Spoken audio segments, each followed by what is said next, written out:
بسم اللہ الرحمن الرحیم۔ ناظرین کرام، یہ مرزا کی تحقیق دیکھیے۔ جنت میں آ کے نار میں جاتا نہیں کوئی۔ وہ کہتے ہیں کہ یہ جو ریاض الجنہ ہے نا، تو یہ تو جنت کا ٹکڑا ہے، اور میں ریاض الجنہ میں پہنچ چکا ہوں۔ تو اے اللہ، تیرا یہ وعدہ ہے کہ جو جنت میں ایک دفعہ آ جائے نا، وہ پھر جہنم میں نہیں جائے گا۔ دیکھیں دماغ کدھر گیا ہے۔ یہ ویسے کوئی بات ہلکی نہیں ہے، یہ بڑے بندے ہی ایسی بات سوچ سکتے ہیں۔ اللہ تعالیٰ کو کسی کی کوئی بھی ادا پسند آ سکتی ہے۔ تو کہتے ہیں کہ مدینہ شریف میں، مسجد نبوی میں، ریاض الجنہ میں آنا یہ ایک جنت کی گارنٹی ہے میرے لیے، کیونکہ میں ریاض الجنہ میں داخل ہوں تو اے اللہ، تیرا تو یہ وعدہ ہے نا آخرت میں کہ جو جنت میں چلا گیا اسے جنت سے پھر نکالا نہیں جائے گا۔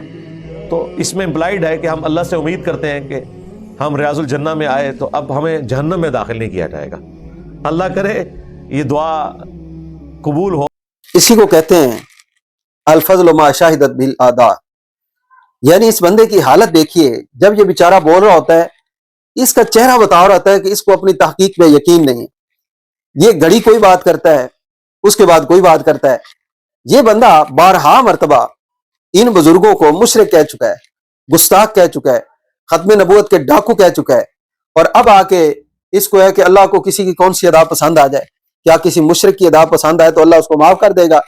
یہ تو تیرا ویسے خبط ہے۔ ہم بتانا یہ چاہتے ہیں کہ تیری تحقیق کا یہ عالم ہے کہ تجھے خود یقین نہیں، تیری تحقیق پر، اپنی تحقیق پہ خود یقین نہیں ہے۔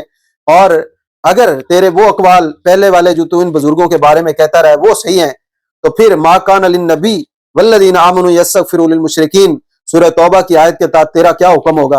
اور تیرا ویسے بھی یہی حکم ہے، اور تجھے بھی پتہ ہے، اسی لیے تو اس چیز کی کوئی ٹینشن نہیں لیتا، کیونکہ تجھے ویوز چاہیے، تجھے صرف مشہوری چاہیے، ٹھیک ہے؟ صرف وہ دنیا کا تیرا حصہ ہے، آخرت میں تو ویسے حصہ کوئی نہیں ہے، اور تجھے یہ چاہیے کہ بس ویوز مل جائیں۔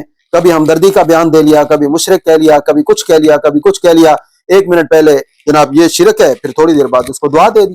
یہ تیرا کاروبار ہے۔ اللہ تعالیٰ تجھے دین حق کی، اور جو تجھے سن کر لوگ گمراہ ہوئے ہیں ان کو بھی دین حق کی سمجھ اور اس پر عمل کرنے کی توفیق عطا فرمائے۔